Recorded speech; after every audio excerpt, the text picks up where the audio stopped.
Hi, Anna. Thank you so much for having me today. Good morning, good afternoon, everyone. It's really great to be here today and talk about this really important topic. Why is imposter syndrome there? Is it holding you back? Do you have imposter syndrome? A little bit about myself. I want to introduce myself. My name is Marlen von Roth. I'm currently the sales director at an open source technology company called SUSE for the EMEA region. I have a team of 7 people. I have over 20 years of experience in IT, mainly in the sales environment.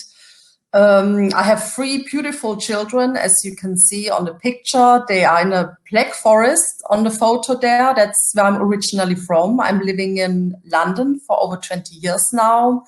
In my free time and in my spare time, I try to be an advocate for women in sales, for tech, and I really try and drive diversity, as I've had many obstacles over the years, being usually one of the only women in sales. So today, what's on the agenda? I want to talk about what is imposter syndrome, what are the signs, what are the typical attributes which make out that you may have imposter syndrome. Imposter syndrome is not like one thing. There are actually different types of imposter syndrome. So I will speak about different types, and it could be likely that you have 1 or 2 of those types. What can you really do to overcome imposter syndrome? I will talk about what people do on a day-to-day basis and why those things are really not working. And then I will provide some resources and how you can proceed, as it's really an ongoing journey. So, are you feeling like a fraud? Are you feeling like any minute you're gonna be found out? You have really no idea what you're doing. You're really worried. You think you are behind others. So this thinking is very common in very successful women.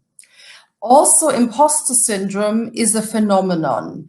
It's not a medical diagnosis. The first time I heard it,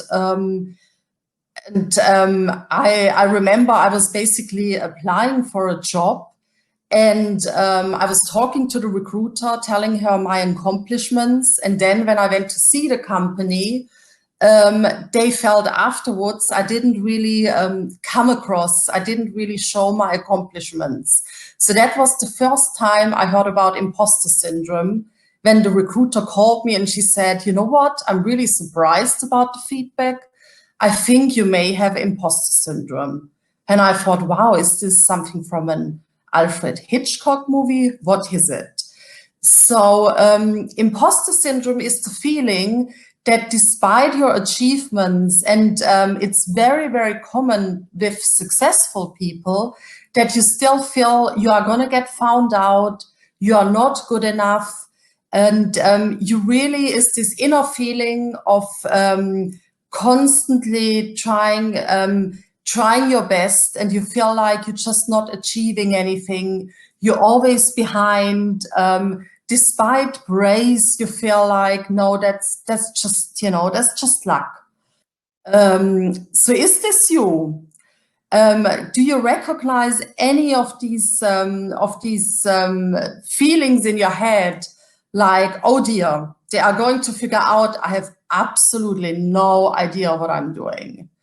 I'm really not sure I deserve this raise. My performance was really not good. Oh, the others are so much better than me. Why should it be me?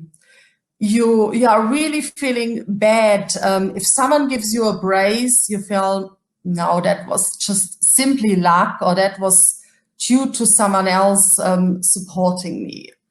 So there are really signs about, these are signs about imposter syndrome. Do you feel a sense of incompetence? Do you feel actually stressed and burned out because you keep running, you keep trying, and you just feel nothing is good enough? If you experience any of these signs, it's very likely you do have imposter syndrome. So people who have imposter syndrome do naturally try different strategies. They are holding back. They are trying not to, to step forward. They're more in the background. They're kind of quiet because they don't want to speak up. People are not finishing things. Procrastination, have you heard about it? That basically means you are putting things off. You have to do a task, but you feel like, I really can't do it right now. I will do it later.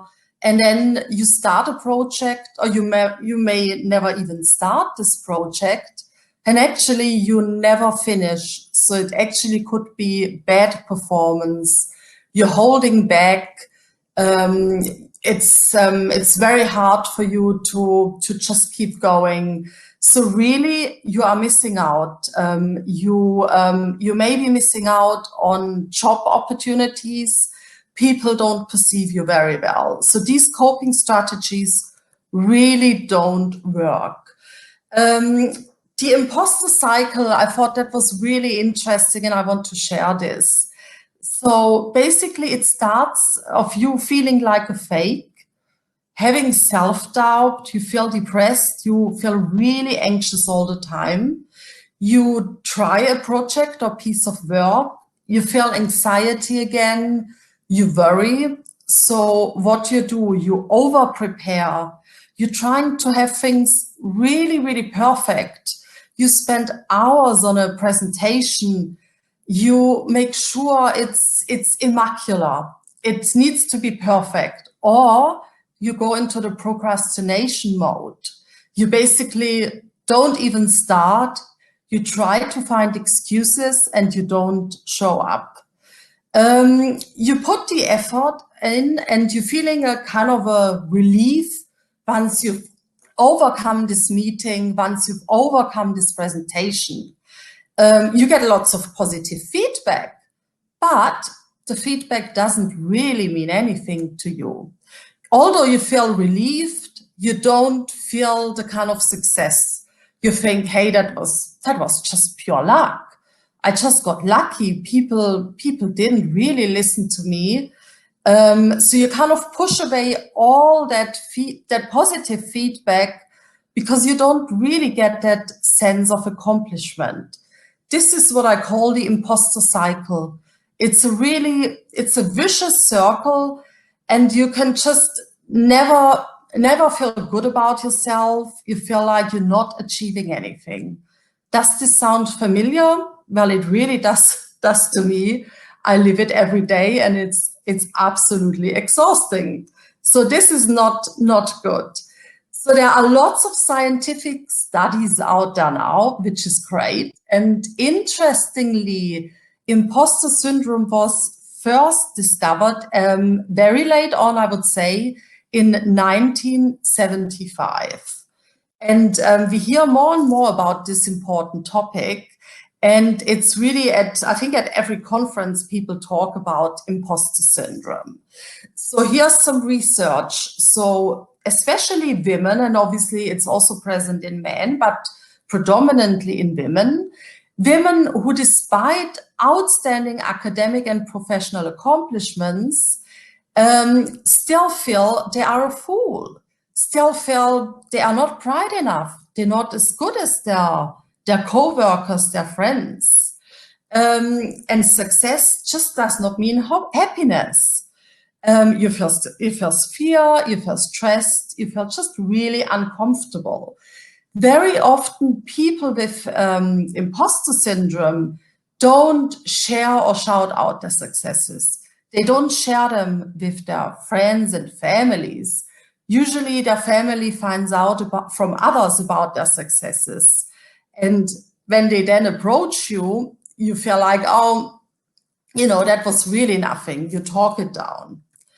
Burnout, emotional exhaustion, feeling guilt and shame about your success is really, really common. So what is interesting, studies show that actually 70% of all of us have imposter syndrome or have felt a type of imposter syndrome at one time of their career or one time of their life.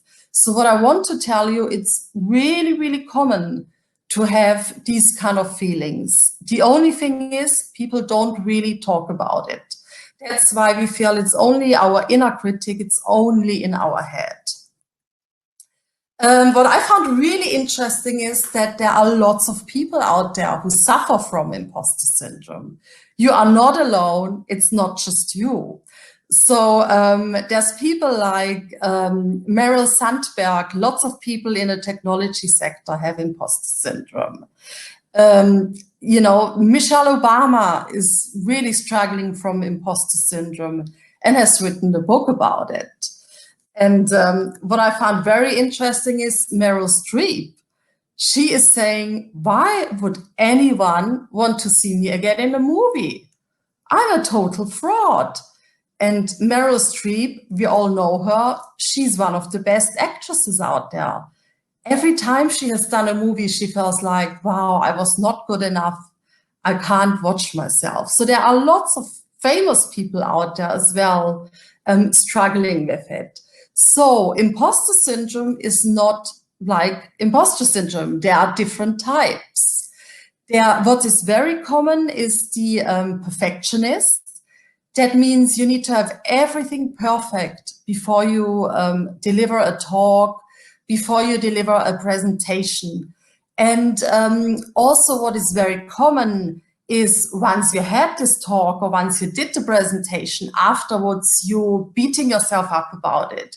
You feel like, oh, I completely forgot to mention X, Y, Z. And then there's other types, such as you want to be superwoman. You really feel like you can do it all, you want to have it all. Or there's the soloist. You feel like you can't ask for any help. You have to do it all. Everything is on your shoulder. You have to carry all the weight, especially in leadership. Those leaders who fall into this category, they don't delegate. They wear themselves down. They have a burnout. So these are the types of imposter syndrome, and you may identify yourself with one type. You also may identify yourself with various of these types. So it's good to understand which type do you fall into. It's good to understand who are you. So why do we need to change it, and why does it not work? We ask for less money, we don't set ourselves up for challenges, we over-prepare, we are less effective than our colleagues, and we have really less satisfaction. We need to have some fun, we need to try and relax. So fear is really terrible, and our inner thoughts can really, really kill us and stop us. They are really powerful. So how can you stop this? What can you do? First of all, accept that it is absolutely normal to have these kind of feelings, to have this inner critical voice. This might not go away. However, there are things you can do to stop it. It's important to understand what is your potential and what are your strengths. Maybe make a list, write down your accomplishments, write down your strengths, so you have it in front of you. This is who you are, this is what you have achieved. And you haven't achieved it because of luck, because you really need a skill. It's really important to reframe your thoughts. And what I like is there's kind of the inner critic, the really bad voice on one of your shoulders, and then there's your positive voice on the other side of your shoulders. Make sure you reframe your thoughts. remind yourself what you have accomplished. As soon as you get one of these thoughts like, I'm not good enough, I will stay quiet in this meeting, reframe them, put them in a positive. Think thoughts like, I always say to myself, what is the worst thing what can happen? You know, just keep trying. And it's really important to think positive thoughts. Also, seek a mentor and talk about it. Find a coach. Find someone you can share your thought with. Find someone who can uplift you. It's important that small changes really add up. Do practice silence. Normalize your feelings. It is not just you.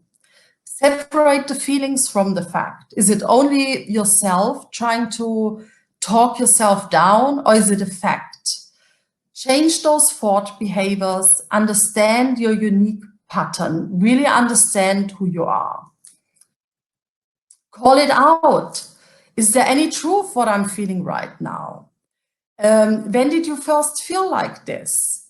Is this feeling a doubt or really mine? And also I want to say, if you are a perfectionist, there's some good methods you can work with it. See it as juggling balls. What is the class ball? What is this important topic you really can't drop?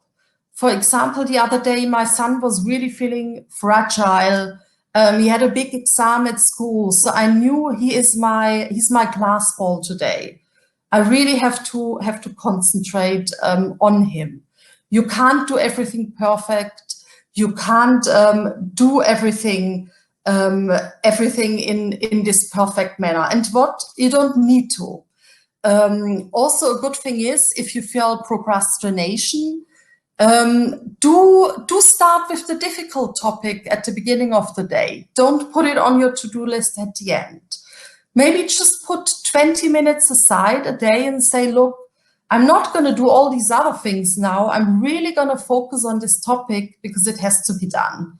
And once you start it, you might be able to finish it.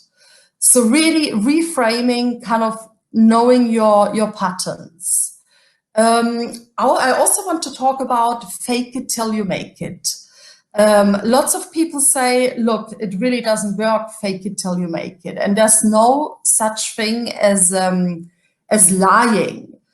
You again try to reframe yourself. You say, look, I'm gonna go up now, I'm gonna do this presentation, I'm gonna speak to my team members, and it's a journey. We have to understand everyone is on a journey.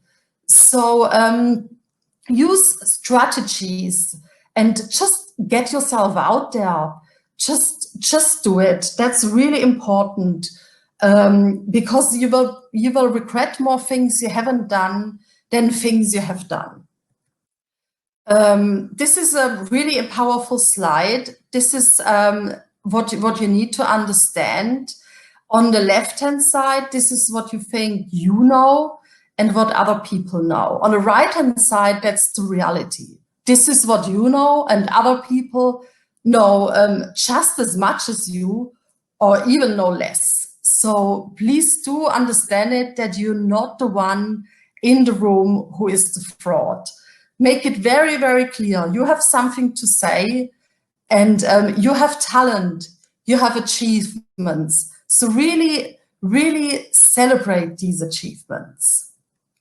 By being able to identify these imposter feelings and recognizing them, what they are, Mariam Pasha says she's been able to know what are her feelings in her head, what's the inner critic voice, and what are not facts.